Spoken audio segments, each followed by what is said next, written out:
Assalamualaikum warahmatullahi wabarakatuh. Selamat malam semuanya. Untuk pertemuan kita hari ini akan membahas masalah static testing ya.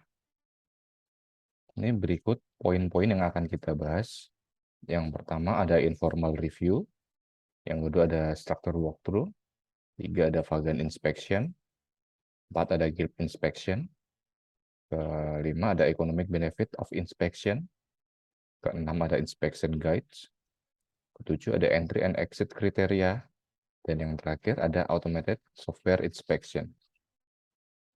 Oke, dahuluannya ya. Di sini pengujian statis ini berbeda dari pengujian dinamis. Ini adalah bentuk pengujian perangkat lunak yang melibatkan pemeriksaan sistematis terhadap kode perangkat lunak dan dokumentasi tanpa eksekusi kode. Ini dapat dilakukan secara manual atau melalui penggunaan alat pengujian perangkat lunak khusus. Ada beberapa jenis pengujian statis seperti analisis kode, tinjauan kode, penelusuran terstruktur, tinjauan informal, dan inspeksi perangkat lunak. Tujuan dari inspeksi perangkat lunak adalah untuk membangun kualitas ke dalam produk perangkat lunak daripada menambahkan kualitas itu di kemudian hari. Ada bukti yang jelas bahwa biaya koreksi suatu cacat ini akan meningkat kemudian setelah cacat itu terdeteksi. Dan oleh karena itu lebih hemat biaya untuk membangun kualitas daripada menambahkannya nanti dalam siklus pengembangan. Inspeksi perangkat lunak adalah cara yang efektif untuk melakukan ini. Beberapa metodologi inspeksi perangkat lunak formal seperti metodologi inspeksi Vagrant yang terkenal ya. Teori ini mulai dikemukakan sejak tahun 76. Kemudian ada juga metodologi Guild, penemunya itu Guild and Graham pada tahun 94. Metodologi tersebut meliputi kegiatan pra-inspeksi, pertemuan inspeksi, dan kegiatan pasca inspeksi.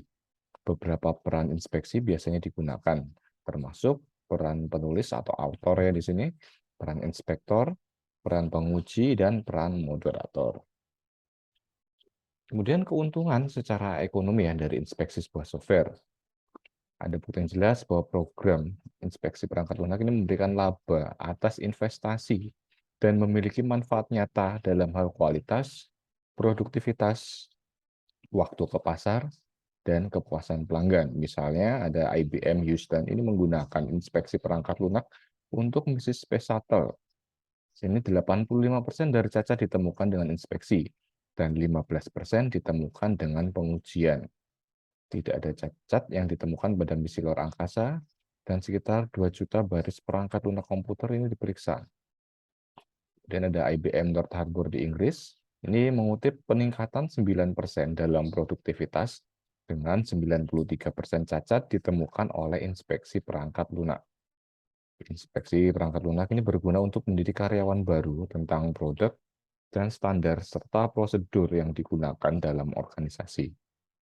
Mereka memastikan bahwa pengetahuan dibagi antara karyawan bukan hanya dipahami oleh satu individu.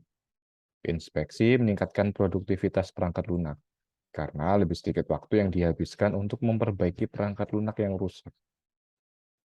Dari Boehm tahun 1981 ya, beliau menyatakan bahwa biaya koreksi cacat yang diidentifikasi di lapangan ini lebih dari 40 kali lebih mahal daripada jika terdeteksi pada fase requirement. Oleh karena itu, paling ekonomis untuk mendeteksi dan memperbaiki cacat pada fase ini daripada mengoreksi mereka nanti dalam siklus pengembangan. Biaya koreksi cacat persyaratan yang diidentifikasi di situs pelanggan. Ini termasuk biaya mengoreksi persyaratan ya. Kemudian biaya desain, coding, pengujian unit, pengujian sistem, dan pengujian regresi. Mungkin perlu mengirim sebuah engineer ke lokasi untuk memperbaiki masalah, dan mungkin ada biaya tersembunyi dalam persepsi negatif perusahaan dengan kerugian penjualan berikutnya. Berikutnya kita bahas soal informal review. Jenis tinjauan ini melibatkan pengulas atau reviewer yang mengirimkan komentar langsung kepada autor, misalnya melalui email ataupun tertulis, dan tidak ada pertemuan tinjauan yang sebenarnya. Ini membantu dalam mengidentifikasi beberapa cacat pada produk kerja, tetapi keberhasilannya tergantung pada sejauh mana reviewer itu proaktif dalam mengirimkan komentar komprehensif kepada autor pada tanggal jatuh tempo. Kemudian penulis ini atau autor ya bertanggung jawab untuk memastikan bahwa tinjauan itu sudah terjadi dan memberitahu peserta bahwa komentar akan jatuh tempo pada tanggal tertentu. Penulis atau autor ini menganalisis komentar yang diterima, kemudian membuat perubahan yang diperlukan, dan mengedarkan dokumen untuk persetujuan. Kegiatan tersebut bisa kita lihat di tabel ini ya. Di sini ada 9 langkah ya. Langkah yang pertama, ini bisa kalian baca di author circulates the deliverable, baik secara fisik ataupun secara elektronik ya, kepada peserta review. Kemudian author ini memberikan advice kepada audience review ini kapan due date-nya atau tanggal jatuh tempo untuk memberikan komentar. Biasanya untuk jatuh tempo itu 1 minggu atau bisa lebih lama. Dan author ini mungkin juga akan mengirimkan pengingat untuk mengingatkan kembali kepada reviewer. Kemudian author ini juga mengecek ya semua komen yang sudah diterima pada saat tanggal jatuh tempo. Kemudian author ini menghubungi semua atau setiap reviewer yang belum memberikan feedback, dan author ini juga akan meminta komen dari reviewer yang belum memberikan feedback tersebut. Kemudian author ini menganalisa semua komen yang diterima dan melakukan implementasi untuk perubahan yang diperlukan ya. Kemudian dokumen ini diserahkan lagi ya ke review audience untuk di sign off ya istilahnya ya. Kemudian di reviewer sign off with any final comments. Ini mengindikasikan bahwa dokumen ini sudah benar diamen oleh si author. Kemudian author ini akan menyimpan rekaman atau catatan dari semua komen yang dia terima. Kemudian jenis berikutnya yaitu structure walkthrough. Ini merupakan panduan terstruktur, adalah tinjauan sejawat di mana penulis kiriman atau autor ya, misalnya dokumen proyek atau kode aktual, ini membawa satu atau lebih peninjau atau reviewer melalui kirimannya. Tujuannya adalah untuk mendapatkan feedback atau umpan balik dari reviewer tentang kualitas dokumen atau code, dan untuk membiasakan audiens peninjau atau reviewer dengan karya si author. Kemudian walkthrough ini mencakup beberapa peran, yaitu pemimpin reviewer, ya biasanya dilakukan oleh autornya sendiri ya. Ya, di sini ada autornya juga, kemudian juru tulis, ya biasanya juga si penulisnya itu sendiri, dan audiens reviewer. Secara lebih rinci, tahapan-tahapannya itu dijelaskan pada tabel berikut. Nih, yang pertama, autor ini membagikan dokumen ya, baik secara fisik atau elektronik ke reviewer audience. Kemudian autor ini menjadwalkan meeting dengan para reviewer. Kemudian reviewer ini akan akan mempelajari dokumen-dokumen itu. Kemudian pemimpin review, biasanya autor, ini akan memulai atau akan memimpin meetingnya. Kemudian autor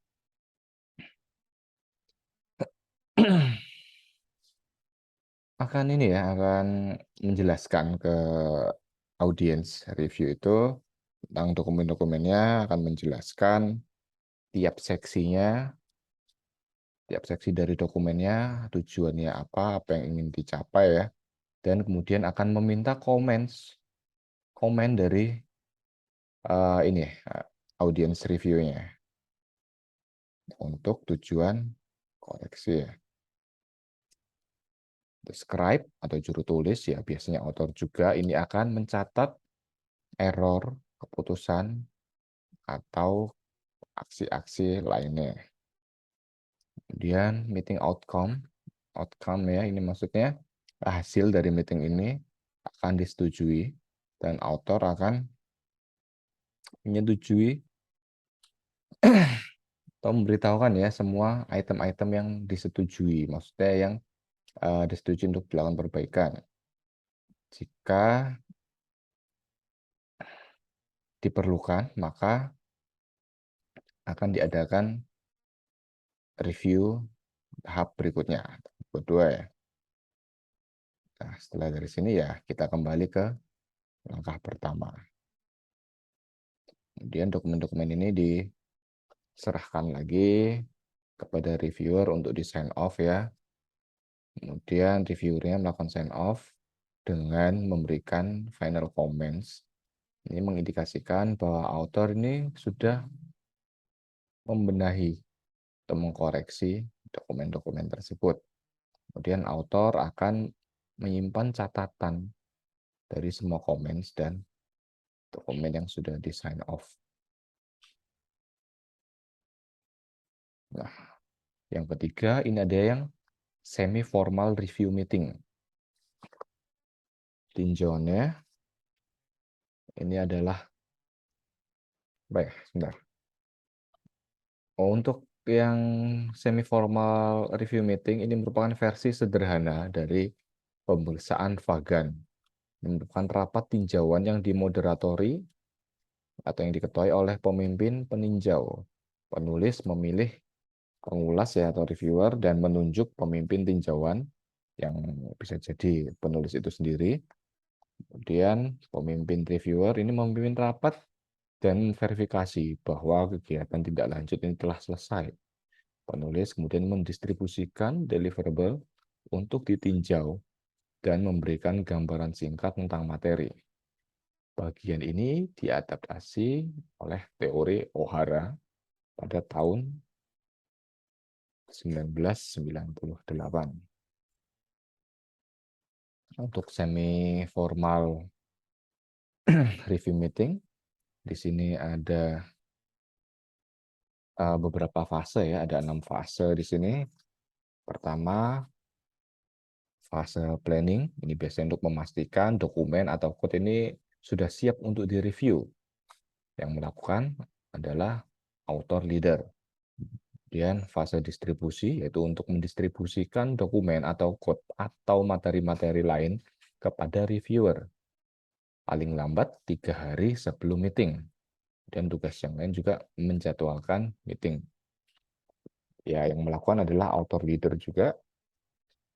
Kemudian optional meeting.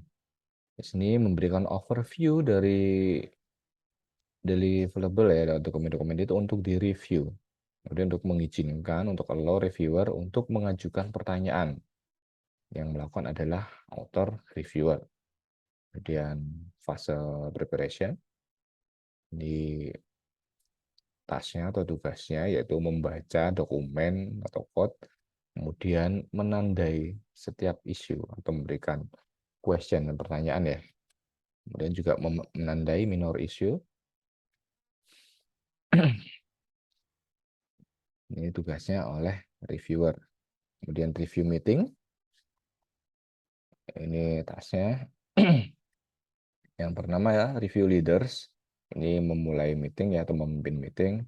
Kemudian menjelaskan tujuan dari review dan bagaimana itu akan dilanjutkan atau diproses.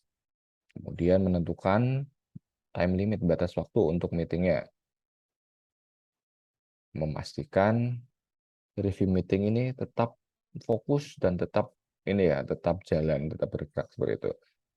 Kemudian melakukan review dokumen halaman demi halaman. Kemudian code review mungkin akan fokus pada coding standar dan atau untuk mengidentifikasi defect.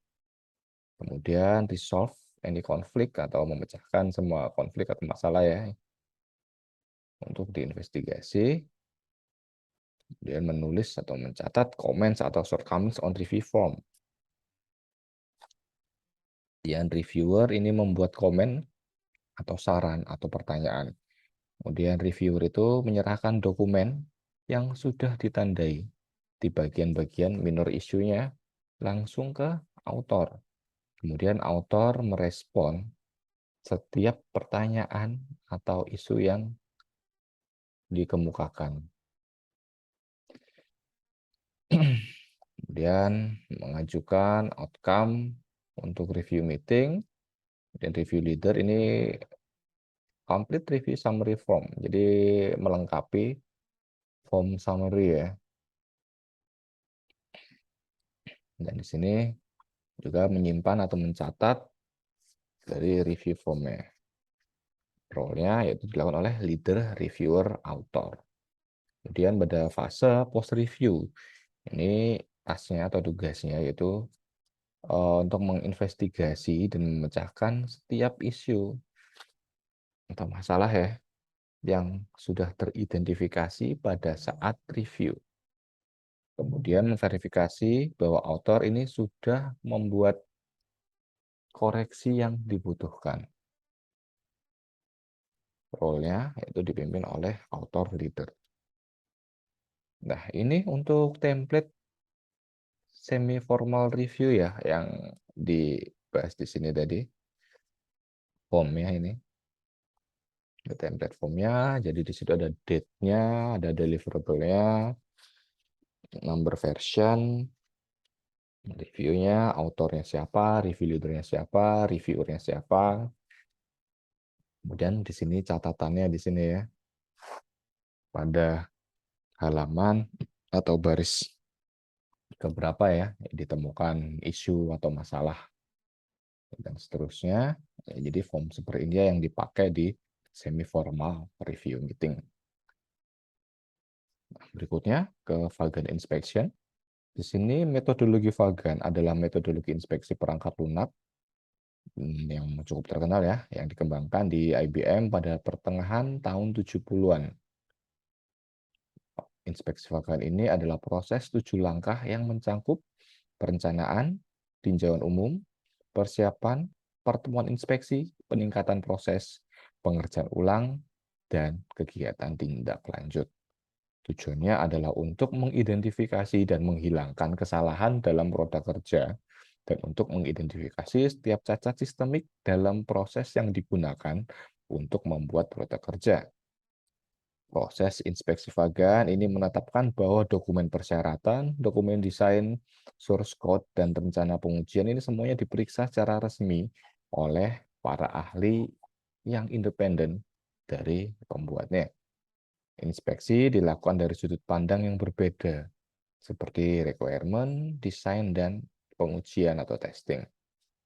Di inspeksi Vagan ini juga ada beberapa peran yang ditentukan dalam proses inspeksi, termasuk moderator yang memimpin inspeksi ya. Kemudian ada reviewer atau pembacanya di sini. Dia tugasnya untuk memparafrase penyampaian tertentu. Kemudian ada author yang merupakan pencipta produk ya, dan penguji. Sini yang peduli dengan sudut pandang pengujian.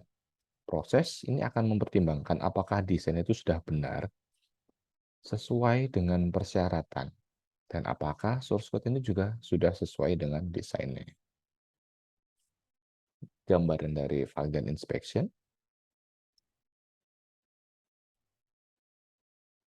Nah, seperti tadi yang disebut di awal ya. Ini disebut atau terkenal dengan 7 langkah 7 langkah Vagan ya. Ada 7 aktivitas. Yang pertama planning, yang membuat yaitu si moderatornya ya. Objektifnya untuk identifikasi, inspektor, dan role-nya, kemudian verifikasi material itu sudah siap untuk diinspeksi, kemudian akan membagikan materi untuk diinspeksi ya. kemudian booking atau memesan ruangan untuk inspeksi atau menyiapkan ruangan ya seperti itu. Kemudian aktivitas berikutnya yaitu overview, tapi di sini opsional ya, bisa dilakukan, bisa tidak. PIC-nya atau role-nya yaitu author inspector. Yang pertama, tugasnya, objektifnya itu menjelaskan kepada partisipan tentang materi-materi yang akan diinspeksi ya. Kemudian memberikan informasi background kepada inspektornya. Kemudian aktivitas berikutnya yaitu preparation. PIC-nya inspektor, yaitu tugasnya menyiapkan meeting dan role-role-nya ya. Kemudian melakukan checklist, kemudian membaca semua deliverable dan menandai semua isu atau pertanyaan. Kemudian aktivitas berikutnya yaitu inspection meeting. Pemimpinnya atau PIC-nya itu moderator, bisa juga inspektor ya.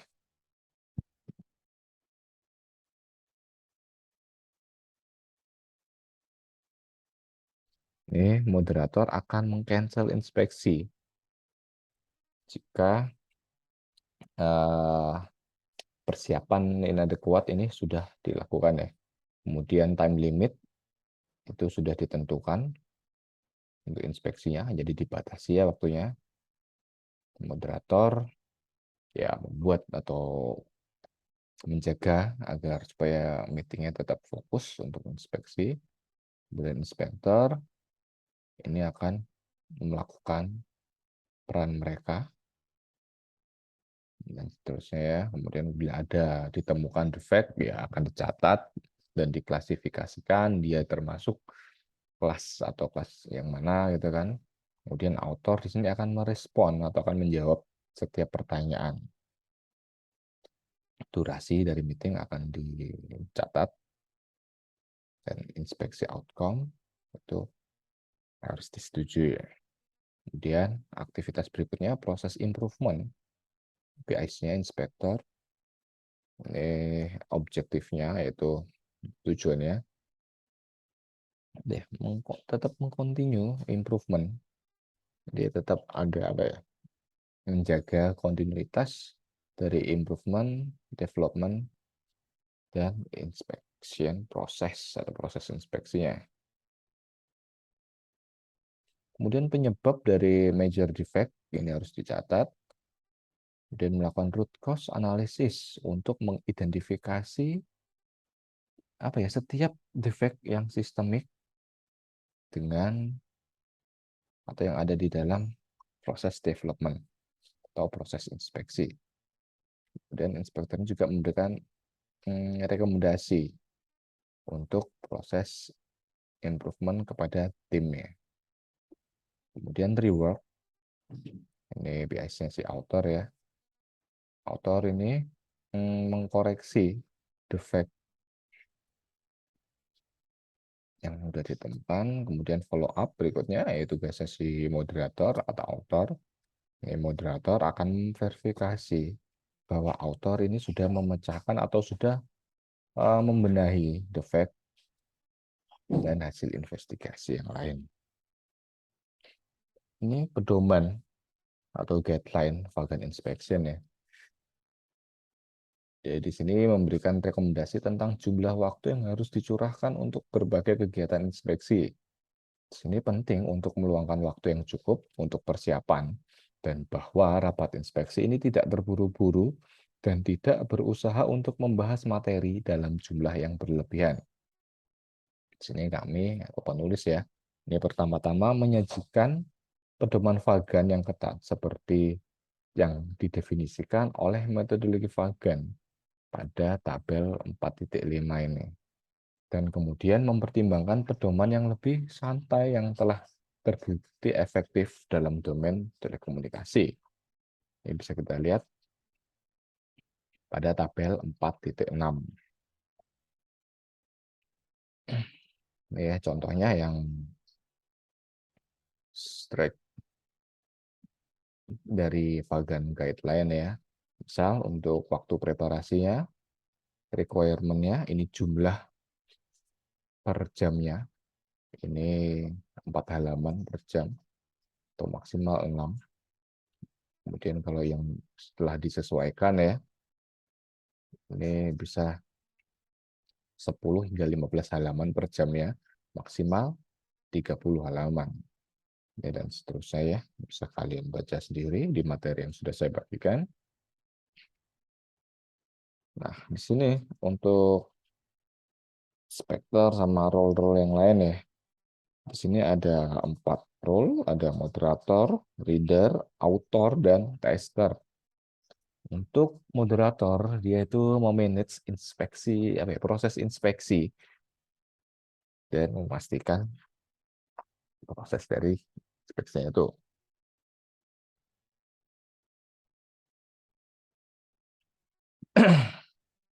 Dan seorang moderator ini harus sudah terlatih ya pada proses inspeksi. Dia juga harus memiliki skill diplomatis dan sewaktu-waktu juga harus bisa forceful atau bisa maksa. Ya.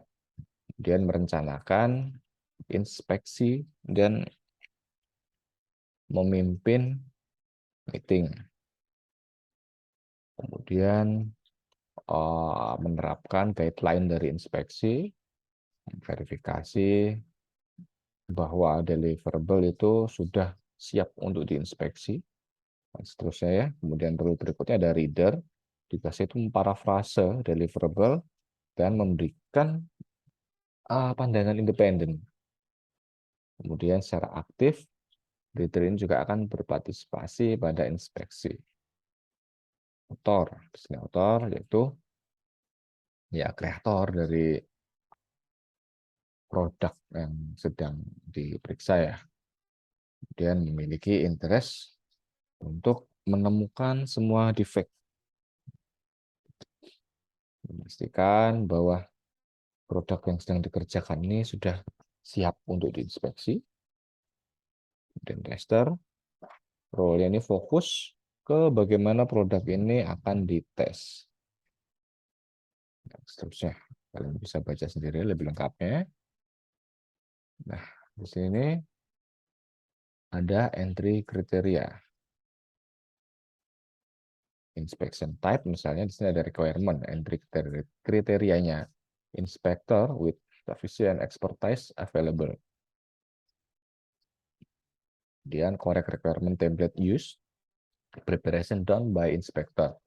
Ya, maka bisa dimulai ya seperti ini. Yang memastikan atau PSC-nya adalah moderator. Kemudian inspection type-nya design inspection. Ini entry kriterianya yaitu requirement inspect and sign off. Inspector have sufficient domain knowledge. Next, correct design template used. Preparation done by inspector. Dan inspection, requirement or design inspect and sign off. Overview, provide code listing available. Begin compilation of source code. Coding standard satisfied. Inspector have sufficient domain knowledge. Preparation done by inspectors. Roles by moderator or inspector. Kemudian berikutnya itu test plan inspection. Untuk entry kriterianya, requirements or design, inspect, and sign off. Inspectors have sufficient domain knowledge. Correct test plan template employed. Preparation done by inspector. Nah, kemudian panggilan inspection meeting. Yang pertama requirement. Purpose-nya atau tujuannya itu untuk menemukan requirement defect. Kemudian untuk mengkonfirmasi juga bahwa requirement ini sudah correct, sudah benar ya, sudah sesuai. Ini prosedurnya, inspektor mereview setiap halaman dari requirement dan mengajukan pertanyaan. Kemudian defect yang ditemukan dicatat oleh moderator. Kemudian saat inspeksi desain, tujuannya atau purpose-nya yaitu menemukan defect di dalam desain, kemudian konfirmasi kalau memang sudah benar ya. sesuai dengan requirement-nya. Prosedurnya ini inspektor mereview setiap halaman dari desain ini dibandingkan dengan requirement-nya apakah sudah sesuai atau belum, kemudian mengajukan pertanyaan untuk defek yang ditemukan dicatat oleh moderator. Untuk inspection code ini tujuannya untuk menemukan defek di dalam code, kemudian mengkonfirmasi bila code-nya sudah benar sesuai dengan desain atau requirement. Prosedurnya inspektor ini mereview code dan membandingkan dengan requirement atau desain dan mengajukan pertanyaan atau concern ya. Kemudian defect yang ditemukan ini dicatat oleh moderator. Kemudian inspection test ini tujuannya itu untuk menemukan defect pada saat pada saat test case atau test plan ya. Kemudian mengkonfirmasi test case is sufficient to verify design or requirement. Jadi memastikan, mengkonfirmasi test case ini sudah sesuai untuk verifikasi desain atau requirement-nya. Prosedurnya yaitu inspektor ini mereview setiap halaman dari test plan atau test specification, membandingkan dengan requirement atau desain, dan mengajukan pertanyaan. Kemudian defect yang ditemukan dicatat oleh moderator. Nah, tadi setelah entry kriteria pada saat meeting, ini adalah exit kriteria. Ini untuk requirement, exit kriterianya, ini requirement ini sudah memenuhi kebutuhan customer, misal seperti itu ya. Kemudian all requirement defects are correct. Jadi semua requirement yang ditemukan defect sudah dikoreksi. Kemudian untuk desain ini sudah sesuai dengan requirement, dan di sini juga sudah sesuai dengan standar desain. Kemudian semua defect yang teridentifikasi itu sudah dikoreksi. Kemudian exit kriteria untuk code. Jadi code itu sudah sesuai dengan desain dan requirement, juga sudah sesuai dengan coding standar ya, dan dia bisa di-compile, dan semua code yang ditemukan defect itu sudah dikoreksi. Dan inspection untuk tes, exit kriterianya, test plan or test specification ini sufficient.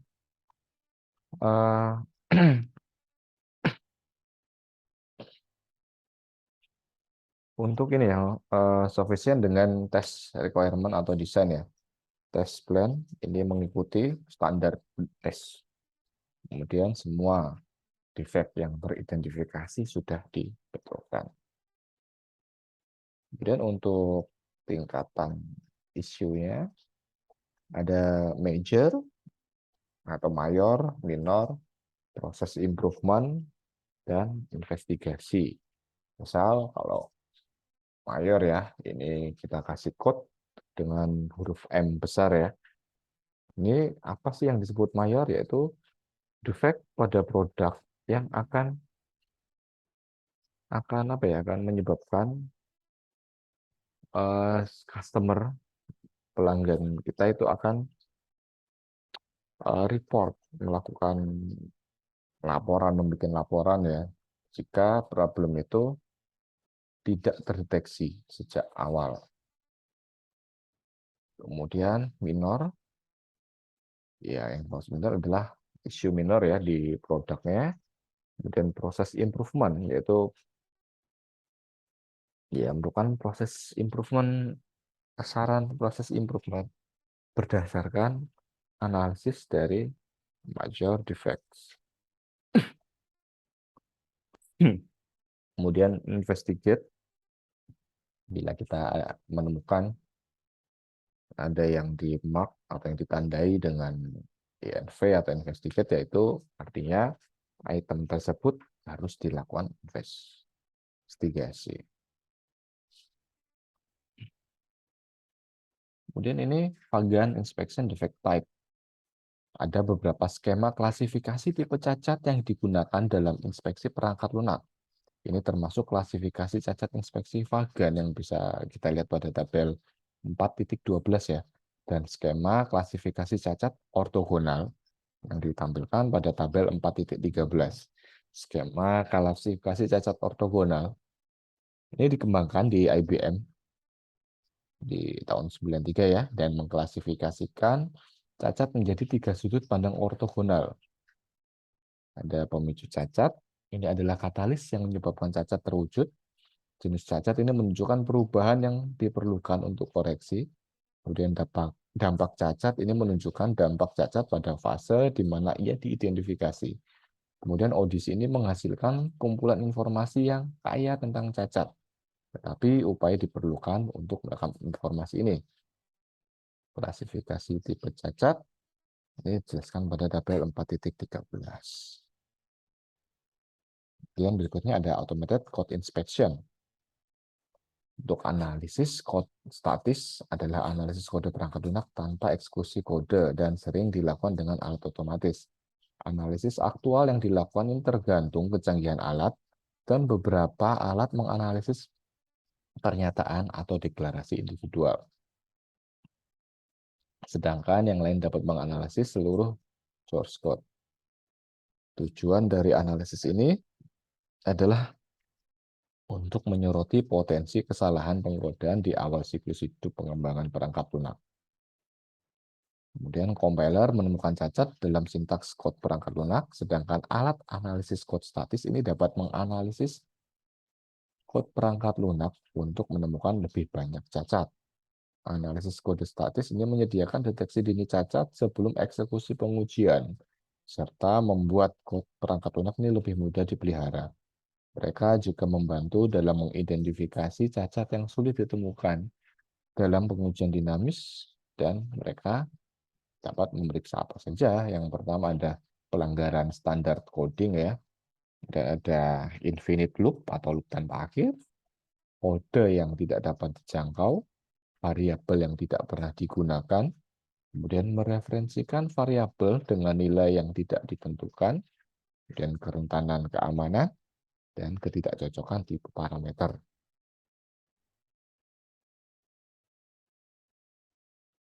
Oke, untuk materi static testing cukup sampai di sini ya. Mungkin bila ada pertanyaan bisa kita diskusikan